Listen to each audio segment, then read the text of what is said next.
Madame, Monsieur, bonjour, bienvenue au 13h de la télévision du Burkina. Les forces vives de la nation, une fois de plus convoquées pour se prononcer sur la suite à donner à la transition après juillet 2024. Ils sont des milliers de Burkinabés de toutes les régions et de la diaspora en conclave actuellement à Ouagadougou. Dans quelques instants, l'ouverture officielle des assises nationales, la réaction des participants. Nous serons également en duplex pour voir l'ambiance qui prévaut. La protection des données personnelles, une nécessité vitale pour l'ensemble des citoyens au regard des conséquences néfastes que comporte l'utilisation frauduleuse des données à caractère personnel. La deuxième édition du Safer Internet Day, ouverte à Bobo Dioulasso, plaide pour l'adoption de comportements responsables sur Internet. Et puis les instruments et les danses traditionnelles sont à l'honneur au Musée national à Ouagadougou. La culture africaine dans toute sa splendeur à voir à la deuxième édition du FITO, le Festival international des instruments et danses traditionnelles à Ouagadougou. Nous en parlerons dans la page culture de ce journal. Voilà pour les titres, ravi de vous retrouver. C'est parti depuis ce matin pour les assises nationales en vue de déterminer la suite à donner à la transition en cours au Burkina Faso, des concertations qui doivent permettre d'éviter un vide juridique après le 30 juin prochain, date de la fin de la transition. Ces assises sont aussi une opportunité pour le pays d'opérer des choix pour sa prospérité. Retour sur les temps forts de la cérémonie d'ouverture avec Jérôme Tendano.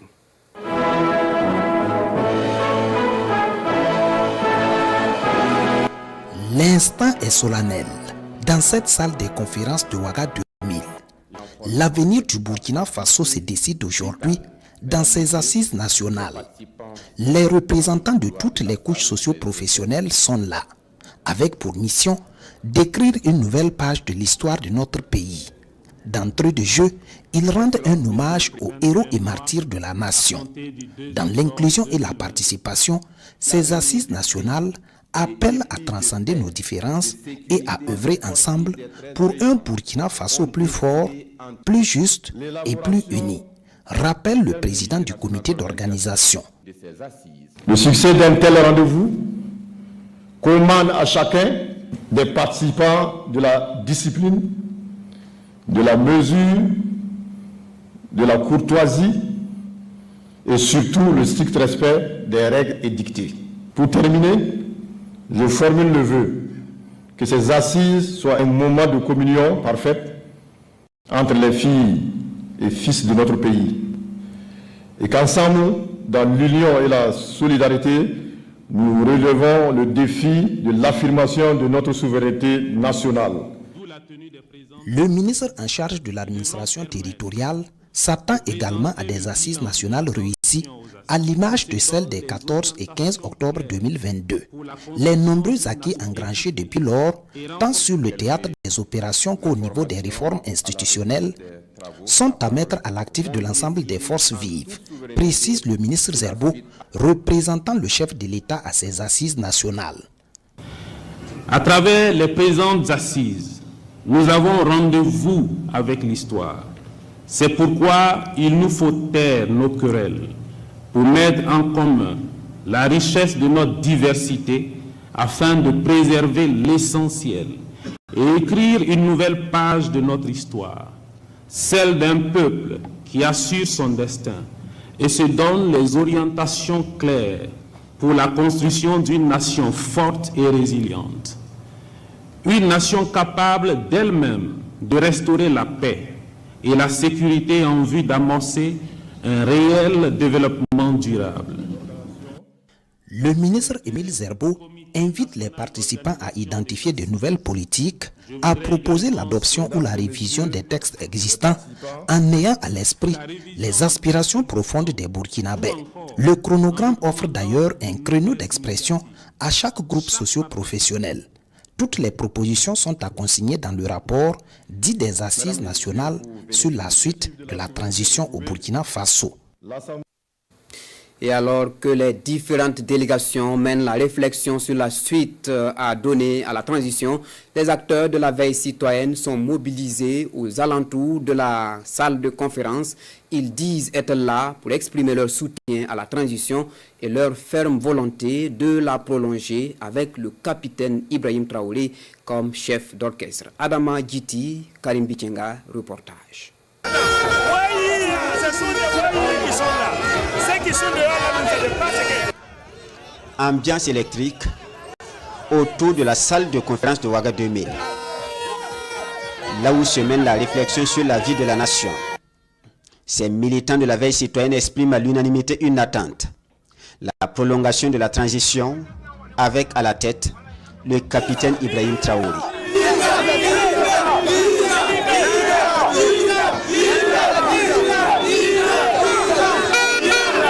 On réclame déjà parce que ce qu'on a semé, il faut que ça pousse et qu'on mange le fruit avant de passer à quelque chose d'autre. Parce que ce que nous avons commencé aujourd'hui, nous avons commencé à mettre le Burkina Faso sur de bonnes bases. Et ces bases-là, avec le capitaine Ibrahim Traoré, là, il faut que nous terminons ça. Nous ne pouvons pas remettre à quelqu'un d'autre. Pensons d'abord à l'intérêt supérieur du peuple burkinabé qui a tant souffert et il est temps qu'on mette fin à ça. C'est une assise nationale pour la prolongation de la transition. Donc à nous, la peuple du Burkinabé, on souhaite 10 ans maximum pour le président, capitaine Ibrahim Traoré, pour mettre une bonne gouvernance. Donc, 10 ans au maximum. Tu vois, à la population, tout ce qui sort dans les bouches, c'est 10 ans. Donc, moi, je pense que ceux qui sont dans la salle, ils vont nous comprendre que c'est parce que le pouvoir, c'est pour le peuple. En plus de la prolongation de la transition, ils ont un autre souhait à l'issue de cette seconde phase. Permettre au capitaine Ibrahim Traoré de se présenter sans condition en cas d'organisation d'élections. Et pour la satisfaction de l'ensemble de ses vœux, il promet de maintenir la mobilisation jusqu'aux conclusions des assises nationales. Et pour de plus amples informations sur ces assises nationales, nous retrouvons en direct Aboubakar Sayon de la salle des conférences de Ouaga 2000. Bonjour Aboubakar Sayon, comment se déroulent les travaux de ces assises?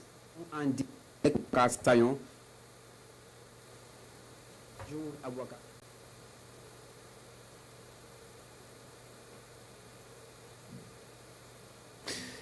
Kouzango et bonjour à tous les téléspectateurs qui nous suivent en direct de la salle de conférence de Ouaga 2000. Les assises nationales ont bien débuté ici à 9h après la cérémonie d'ouverture que vous avez pu suivre en direct sur nos antennes. Et dans ce reportage proposé par Jérôme Tendano, les travaux ont repris autour de 10h30. Fait marquant donc à noter, c'est que les travaux se déroulent à huis clos, loin des caméras et des micros des journalistes. À l'entame donc de ces travaux, les différentes composantes des forces vives qui participent à cette importante rencontre ont été invitées à désigner des représentants qui prendront la parole en leur nom pour les avis, les préoccupations, mais également les suggestions. Les participants vont travailler sur 3 axes majeurs: le bilan de la transition, le projet de charte de la transition modifiée et bien sûr les propositions pour améliorer la conduite de la transition. Ce qu'on peut dire, c'est que les forces vives se sont massivement mobilisées pour prendre part donc à ces travaux. La salle ici est archi, comme vous avez pu le voir donc lors du direct que nous avons proposé autour de 9h. À l'extérieur également, il y a une forte mobilisation, comme vous pouvez donc le voir derrière moi. Comme en octobre 2022, les soutiens de la transition et du président Ibrahim Traoré font le pied de grue sur le terrain qui jouxte la salle des conférences de Ouaga 2000. Ils sont là bien sûr pour soutenir leur champion, le président de la transition, et demander la prolongation de la transition sous la conduite du capitaine Ibrahim Traoré.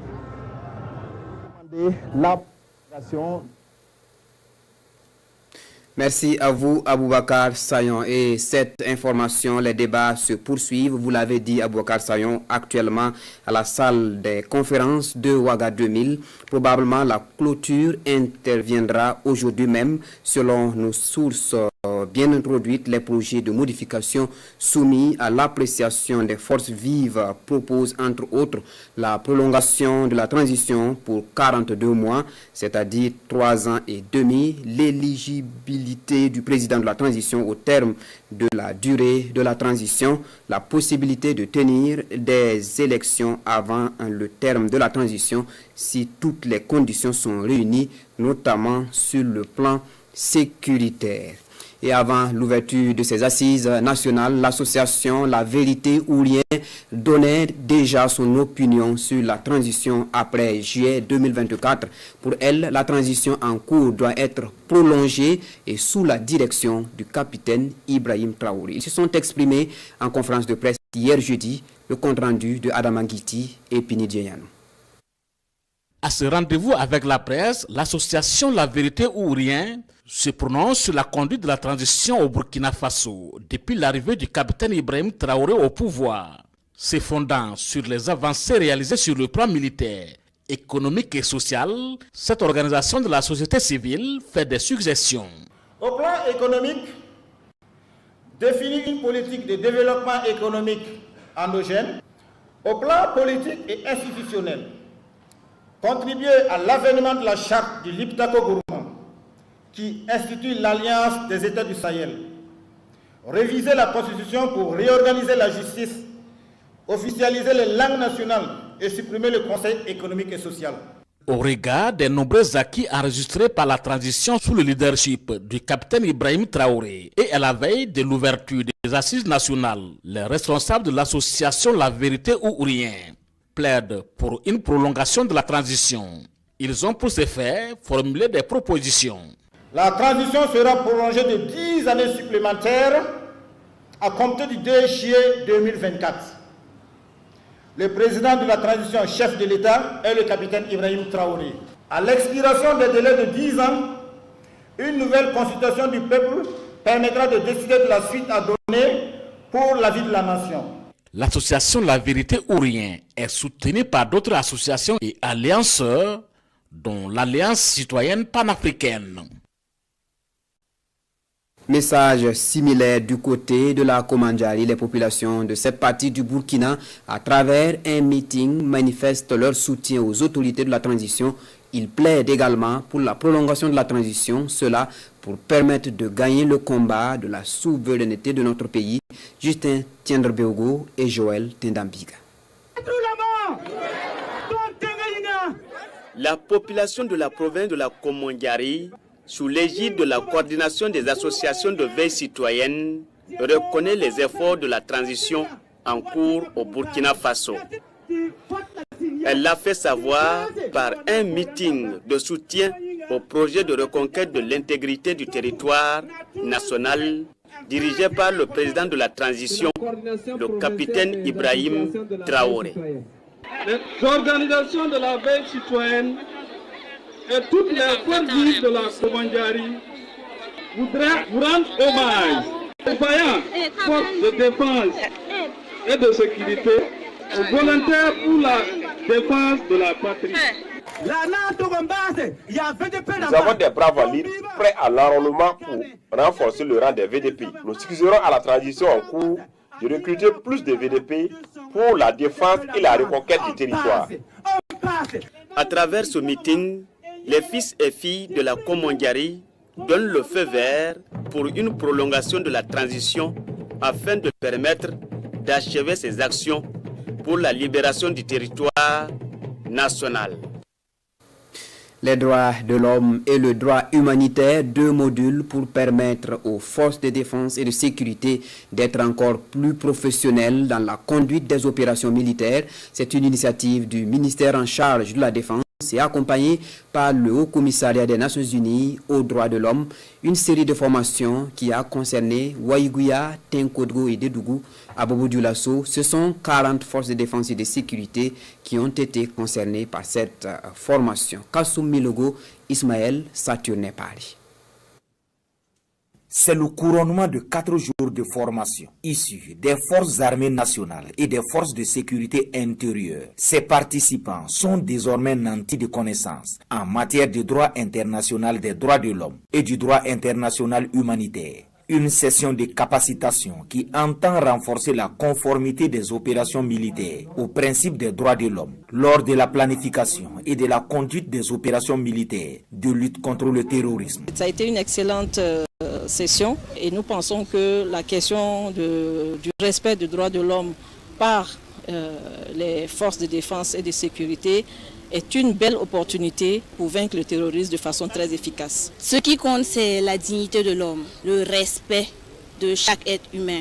Qu'il soit une bonne personne ou bien un criminel, il a le droit au respect. Au regard de la qualité des thématiques abordées et les échanges fructueux, la hiérarchie militaire espère que cette session de formation fasse tache d'huile. C'est pourquoi invite est faite aux participants de véhiculer les connaissances apprises dans leurs différents services ou garnisons. Il était bon que nous enseignions quand même à nos hommes qu'est-ce que c'est que les droits de l'homme, qu'est-ce que c'est que le droit international humanitaire, afin que ces gens soient des relais auprès de leurs hommes, afin d'humaniser la guerre. C'est vrai qu'il n'y a pas de guerre propre. Il ne faudrait pas que nous, forces de défense et de sécurité intérieure, aussi bien que les VDP, nous nous exposions à des actes condamnables par la communauté internationale. L'initiative de cette session de formation bénéficie de l'accompagnement financier du Haut Commissariat des Nations Unies aux droits de l'homme et du Programme des Nations Unies pour le développement, en partenariat avec le ministère en charge de la Défense. Bobo Dioulasso est la dernière étape d'une série de 4. 40 participants venus de Gawa, Ouagadougou, Banfora et Bobo Dioulasso étaient concernés. Et comment renforcer la protection et la promotion des droits de l'enfant dans un contexte de crise sécuritaire et humanitaire? La question préoccupe l'UNICEF qui plaide pour une implication active des députés et ce, à travers le réseau des parlementaires pour la protection et la promotion des droits de l'enfant. Rencontre de concertation entre l'UNICEF et le réseau dans ce reportage de Jean-Eudes Bayala et Tanga Kafando. Le droit de l'enfant à la santé, à la nutrition, à l'éducation, à l'assainissement et à la protection sociale, ce sont les axes sur lesquels l'UNICEF et les députés, membres du réseau des parlementaires pour la protection et la promotion des droits de l'enfant, échangent à cette rencontre de travail. Pour l'UNICEF, il est important de renforcer la protection et la promotion des droits de l'enfant au regard de sa vulnérabilité dans le contexte sécuritaire et humanitaire que connaît le Burkina. C'est pour sensibiliser les honorables députés dans l'utilisation des données probantes et de prendre des décisions et des politiques éclairées par l'évidence. Ça, c'est la première chose, le premier objectif. En fait, le deuxième objectif, c'est de travailler ensemble avec le Parlement de la transition pour lancer un appel qui pourrait nous aider à attirer beaucoup plus d'investissements dans la réalisation des droits des enfants. Pour les députés de l'ALT, membres du réseau, la situation de l'enfant fera l'objet d'une plus grande attention à l'ALT avec ce partenariat. Nous ferons le nécessaire en termes de plaidoyer, en termes de législation, en termes d'interpellation, en termes de recommandations au niveau du gouvernement. Donc nous pouvons même interpeller le gouvernement sur certaines actions à mettre en œuvre. Cette rencontre de travail entre l'UNICEF et l'ALT est une première et débouchera sur l'adoption d'un protocole de collaboration, l'élaboration des stratégies et l'engagement à harmoniser les priorités et les actions pour plus d'efficacité dans la protection et la promotion des droits de l'enfant. Et de 2 pour Safer Internet Day, une édition qui mène la réflexion sur la nécessité de protéger son identité personnelle sur Internet. L'édition connaît une participation massive des élèves et étudiants. Ils ont été appelés à l'adoption de comportements responsables sur Internet. Petit Bienaon, Kadou Rumenki. La journée internationale pour un Internet plus sûr, marquée d'une pierre blanche ici à Bobo Dioulasso, à travers cette tribune d'échange sur comment tirer profit de Internet sans s'exposer ou exposer les autres aux dangers dont il regorge.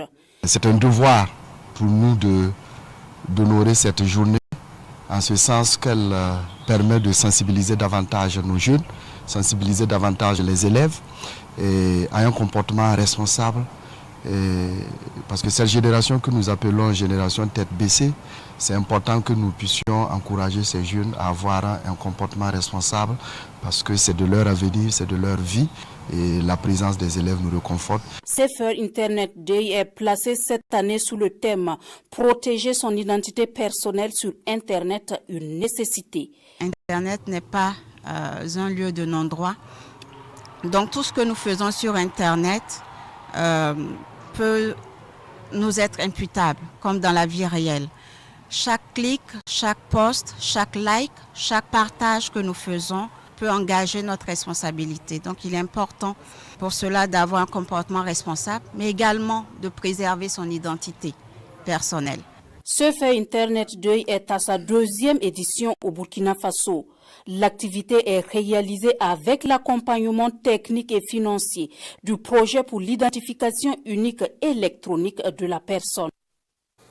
Le Burkina Faso et la Banque mondiale passent en revue le portefeuille des projets et programmes de développement, un exercice qui permet de voir un bon niveau d'efficacité des interventions avec des impacts positifs sur les populations. Roger Cam, Chantal Ouedraogo. La Banque mondiale et le Burkina Faso, un partenariat dynamique, doté d'un portefeuille de 30 projets et programmes en cours d'exécution pour juguler la pauvreté et les chocs humanitaires au Burkina Faso. À travers ce cadre, chefs de projet, bénéficiaires, autorités et partenaires font le point de chacune de ces interventions. Une revue conjointe axée sur le niveau de performance, les résultats et les défis à relever pour ces projets et programmes. Une trentaine de projets qui se retrouvent dans tous les domaines, les infrastructures, l'eau, l'énergie, la santé, l'éducation, l'environnement. Aujourd'hui, nous pouvons dire que globalement, la performance des projets et programmes est assez satisfaisante, mais il y a encore beaucoup d'efforts à fournir parce que nous estimons que dans le contexte qui est le nôtre, nous ne devons pas chercher à être seulement bons, il faut qu'on soit excellent. Et nous avons tous les acteurs nécessaires qui sont réunis pour que nous puissions faire en sorte que ces projets et programmes puissent réaliser des résultats concrets sur le terrain au profit des populations. Le Burkina est un des pays qui performe le plus et le mieux en matière de décaissement, en matière d'impact pour les populations. Et nous pouvons constater tous les jours que les projets qui sont exécutés par le Burkina Faso, qui sont des projets du Burkina Faso au profit des populations du pays, arrivent à atteindre les points les plus reculés du pays aujourd'hui en dépit de la situation sécuritaire. L'appui du groupe de la Banque mondiale repose sur une franche collaboration et s'aligne sur les défis et les stratégies de résilience mises en place par la transition. Pour les années à venir, nous avons décliné clairement nos priorités, notamment c'est dans le domaine du développement rural, tout ce qui concerne donc l'agriculture, l'environnement, l'eau. Également dans le domaine du capital humain, tout ce qui concerne la santé, tout ce qui concerne l'éducation. Et enfin dans le domaine des infrastructures, que ce soit les infrastructures routières et également les infrastructures en matière d'énergie. L'ensemble des investissements de la Banque mondiale s'élève à près de 2000 milliards de francs CFA et un financement additionnel de plus de 400 milliards. Des concertations en cours entre l'État burkinabé et le groupe devraient également aboutir à un appui budgétaire au pays. Une nouvelle entreprise d'achat et de commercialisation d'or et de métaux précieux voit le jour. Il s'agit de Soges Gold Trading, une naissance actée par l'ouverture officielle de son siège à Ouagadougou le mardi dernier. La cérémonie avec Franck Ouedraogo et Tanga Kafando. Voici le nouveau visage du siège de Soges Gold Trading. La Société Générale Souleymane Sanan Soges est une entreprise d'achat, de vente et d'exportation d'or et de métaux précieux. L'implantation du siège au cœur de la capitale burkinabé est une manière pour la société de se rapprocher plus de sa clientèle, selon le premier responsable. C'est une manière, une initiative de se rapprocher de nos clients, de venir ouvrir une nouvelle agence à Ouagadougou. Ouagadougou représente actuellement dans la sous-région un capital de business et que vraiment malgré la crise sécuritaire, et la population et les opérateurs arrivent à se battre pour amener des investisseurs dans notre pays. Créé en 2020, Soges, au-delà de l'entreprise commerciale, représente de l'emploi pour les jeunes et une contribution au développement économique et aurifère du Burkina, selon le ministre en charge des mines. L'émergence économique du Burkina passe par l'investissement, le développement et surtout l'innovation. Ce comptoir est une illustration concrète démontrant la confiance des investisseurs à notre potentiel minier et leur volonté de contribuer fortement à notre prospérité. Soges Gold est également représenté à Dubaï, au Mali et en Côte d'Ivoire. À l'occasion de cette cérémonie d'inauguration, les responsables de la société ont contribué au fonds de soutien patriotique à hauteur de 5 millions de francs CFA.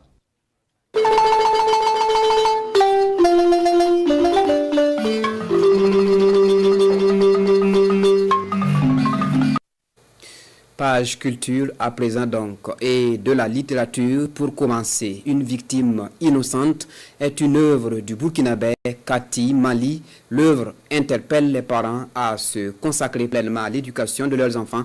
Une victime innocente est un recueil de nouvelles écrit en 72 pages. La dédicace de l'œuvre avec Jean-Eudes Bayala et Wenyam Achille Kabouri. Une victime innocente. C'est le titre de la nouvelle œuvre littéraire de l'écrivaine burkinabé Kati Mali. Un recueil de nouvelles qui retrace l'histoire d'adolescents et enfants dont la vie s'est arrêtée au moment où ils avaient besoin de l'accompagnement de leurs parents.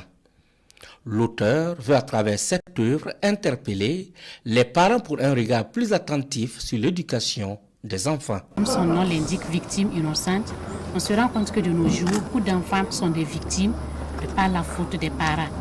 Alors, le manque de temps pour communiquer avec les enfants, un regard pas approfondi sur ce que les enfants font. Nous voulons garantir l'avenir de l'enfant, alors qu'en réalité, l'enfant a besoin de son parent pour communiquer, pour dire ses soucis et pour qu'on l'aide à trouver certaines solutions. Et si ce contact avec le parent n'est pas établi, finalement, l'enfant prend la déroute et nous allons gagner ce que nous poursuivons et au retour, nous nous rendrons compte que l'enfant est parti. Une victime innocente est un livre de 72 pages composé de 7 chapitres qui abordent plusieurs thématiques en lien avec la jeunesse. Le livre est disponible au prix de 3 000 francs CFA aux éditions Hector Adams et auprès de l'auteur. Un invité dans ce journal, nous recevons Brema Djiga pour parler du format, le festival des orchestres des musiques africaines et afro-descendantes qui se tiendra du 31 mai au 1er juin prochain. Bonjour Brema Djiga. Bonjour Sekou, bonjour aux téléspectateurs. Nous rappelons que vous êtes donc le coordinateur du festival des orchestres des musiques africaines et afro-descendantes format. Un festival qui se tiendra du 31 mai au 1er juin 2024. Exactement. Pourquoi? Quels sont les objectifs donc du format? Merci. Je pense que le constat est clair et à la fois triste, c'est que la pratique musicale se meurt, la pratique musicale basée sur le jeu des instruments. Ensuite, cela menace aussi ces musiques africaines et afro-descendantes qui ont quand même soutenu les idées évolutionnistes qui ont construit le continent, qui ont soutenu aussi ces luttes émancipatrices, ces luttes de libération des peuples africains, aussi bien au niveau du continent que dans les Caraïbes et dans les Amériques. On ne peut pas donc laisser un tel patrimoine disparaître, un pan de la culture universelle sous menace depuis des années. Il faut donc faire quelque chose et nous sommes dit au niveau des associations Faso Dambé et Sakol, qui est le salon des antiquités, des collections et des conservations, qu'il fallait quand même faire quelque chose. Et nous sommes dit que Ouagadougou étant la capitale culturelle, je dirais, du continent, au regard de toutes les activités culturelles qui foisonnent, c'était tout à fait normal que ce soit ici à Ouagadougou que l'on puisse effectivement lancer cette offensive, cette reconquête des oreilles africaines au profit de ces musiques africaines et afrodescendantes. Alors, Brema Djiga, vous avez dit il faut faire quelque chose. Quelles sont les principales activités donc, qui sont prévues à ce festival?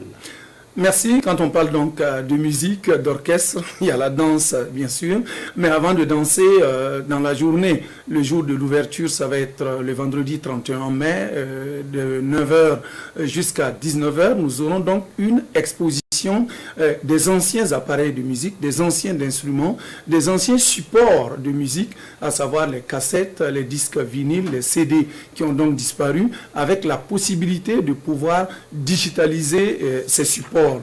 Donc si vous avez la vieille cassette VHS du mariage de papy ou même de papa qui est là et puis qui vous dérange, en fait elle ne vous dérange pas, elle n'est pas dérangeante, il ne faut pas la jeter, il faut la ressortir, il faut venir, il y a la possibilité de la mettre sur une clé USB et vous pourrez effectivement la conserver dans votre ordinateur.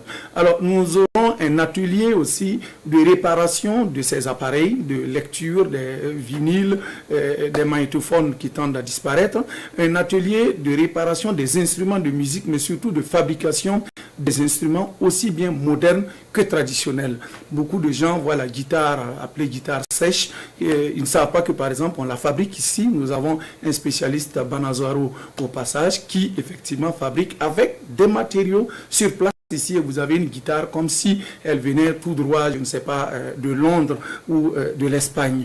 Donc, il y aura ces fabrications et si vous en voulez, sur le champ, vous pouvez en commander, mais vous verrez surtout comment cela se fabrique. Et nos instruments traditionnels, bien sûr, le ngoni, koundé, les benda, ainsi de suite, et tous les djembé vont également être disponibles. Et la jeunesse, surtout, verra comment ces instruments se fabriquent, mais vont également à la conquête du monde moderne parce qu'ils seront amplifiés et cela permet de pouvoir effectivement les insérer dans les différentes orchestrations. Et puis il y aura, comme je disais, la danse, c'est qu'il y a 2 balles qui vont être organisées à partir de 21h. Le vendredi, 2 orchestres et le samedi, 2 orchestres à l'espace Le Rossignol à Dagnoy qui vont reprendre effectivement en live les succès musicaux des années 50 à nos jours des musiques africaines et afro-descendantes. Musique afro-descendante, vous avez salsa, vous avez le jazz, vous avez le reggae, voilà, qui ont même été classés pour certains au patrimoine mondial de l'UNESCO. Et on n'oublie pas chez nous aussi la contribution du Burkina à travers des grands orchestres qui ont marqué le temps, comme l'harmonie voltaïque du côté de Ouagadougou ou bien le Volta Jazz du côté de Bobo, et coucou à son fondateur Drissa Koné depuis Bobo qui nous suit certainement. C'est dire que c'est un programme alléchant qui sera offert aux différents festivaliers. Tout à fait, et accès vraiment libre pour ce qui concerne bien sûr les visites dans la journée, mais également pour ce qui concerne les balles, il n'y a pas de problème, vous venez et puis l'accès est vraiment gratuit. On va revivre, voyager dans le temps, puis faire plaisir aux oreilles et aux jambes sur ces musiques qui ont vraiment marqué le temps et qui ont fait et font la fierté de l'Afrique. Merci à vous donc, Brema Djiga. On rappelle que vous êtes le coordinateur du festival Les Orchestres des Musiques, le festival des orchestres des musiques africaines et afro-descendantes formant. Le festival est prévu se tenir du 31 mai au 1er juin prochain. L'espace Rossignol, c'est à Dagnoy. Merci d'être passé nous entretenir. Merci beaucoup. Et à la suite de ce journal, les instruments et danses traditionnelles à l'honneur à Ouagadougou. Pendant 3 jours, le FITO, le Festival international des instruments et danses traditionnelles à Ouagadougou, vont mettre en évidence ces pans de la culture africaine. C'est au Musée national à Ouagadougou que se tient cette 2e édition du CITO. La cérémonie d'ouverture a eu lieu hier vendredi en présence de Salifou Belem et Moumouni Wanga. Timouense, Kisto Kwebre, des artistes musiciens de renom sur scène, des instants musique du terroir qui se vivent au sein du Musée national à Ouagadougou. Ici, le Festival international des instruments et danses traditionnelles à Ouagadougou FITO déploie encore ses ailes et ce pour la 2e fois. Sur fond de sonorités instrumentales, les troupes exécutent des danses du terroir. Le FITO se donne pour mission de sauvegarder et promouvoir le patrimoine culturel burkinabé et africain. Nous avions fait donc un constat, et ce constat est que nos instruments de musique, nos pas de danse traditionnels sont en voie de disparition. Et notre objectif, c'est de mettre en lumière là ces instruments de musique et ces pas de danse traditionnels. Et toutes les communautés du Burkina Faso donc, sont honorées. Porté par l'association La Source, le FITO, à en croire ses initiateurs, symbolise la résilience des Burkinabés face à la double crise sécuritaire et humanitaire. D'ailleurs, cette édition célèbre la diversité culturelle et l'unité nationale avec la communauté Kal Tamashek comme invité d'honneur. Aujourd'hui, c'est vraiment un grand honneur pour nous de pouvoir montrer notre culture, d'expliquer aux populations du Burkina Faso ce que c'est que le Kal Tamashek. Actuellement, vu le contexte dans lequel nous nous trouvons, ce type d'initiative est véritablement à encourager. Et une fois de plus, au nom du ministre de la Communication, le ministre d'État, je voudrais féliciter donc les organisateurs et leur dire que le département sera toujours à leur côté pour accompagner ce type d'initiative. Conférences, expositions de mets locaux et de tenues traditionnelles sont prévues à cette édition. 72 heures durant, plus de 20 troupes des 4 coins du pays, dont 5 de la communauté Kal Tamashek du Burkina et une autre venue du Mali, vont tenir le public en haleine. Pour matérialiser sa satisfaction, la communauté invitée d'honneur offre ce turban, symbole de sagesse et de maturité, aux représentants du ministre d'État en charge de la culture, patron de la présente édition. La danse traditionnelle également, notamment donc la danse Kassena, également à l'honneur de la célébration des 10 ans de carrière musicale de l'artiste musicienne Alice Aditoa. 10 ans de carrière musicale commémorée au Centre national des arts, du spectacle et de l'audiovisuel à travers un concert live. Retour sur l'ambiance de la soirée avec Franck Ouedraogo et Moussaki. C'est naissant cette nuit du 24 mai 2024. Du Djongo au départ de danse Kassena sur scène au rythme de la musique traditionnelle moderne.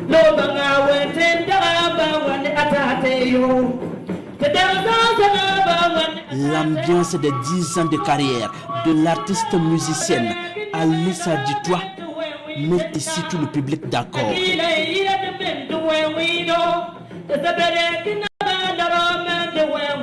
Celle qui se nomme ambassadrice de la culture Kassena Nankana totalise en 10 ans de carrière 4 albums. Un véritable parcours d'une femme artiste résiliente. Premier des choses, c'est pour dire merci à tous ceux qui sont pensés à moi, fait les déplacements. Depuis, il y en a qui sont venus de loin et côté. C'est pour leur dire merci. Et puis, il y en a aussi qui ont soutenu vraiment. Et pour mes 10 ans de carrière, j'ai tenu à lui dire merci. À cet anniversaire de carrière musicale, la diva de la musique Kassena a à ses côtés d'autres artistes musiciens. Sur scène, chacun contribue à sa manière au succès de l'événement.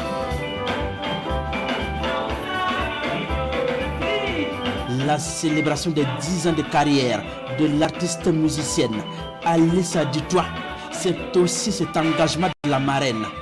Sur scène, Rovan et sa fuelle sont en parfaite communion.